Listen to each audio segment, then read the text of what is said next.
Guys, welcome back to Zik the Programming Guide channel. My name is Beatrice, and in today's video I'll be showing you how to subscribe to someone on Kick.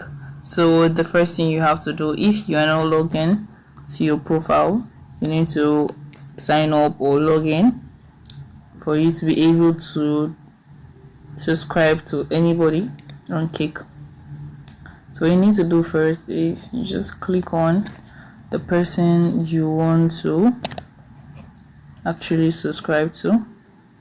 So you click right here, and as you can see right here, you can see subscribe, and this you can see a gift box close by. And what you need to do is you just have to click on the box right there, the gift box, and you can see gifts 1 subscription, pay to 5, 10, 25, depends on the subscriptions you want to actually subscribe to. So you click on gifts and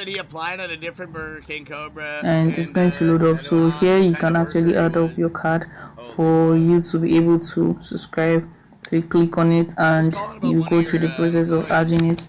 After adding it up, it's going to subscribe. So this is actually how to subscribe someone on Kick account. If this guide was helpful, give this a thumbs up and equally subscribe to get more helpful tips like this. I'll see you in my next video. Bye.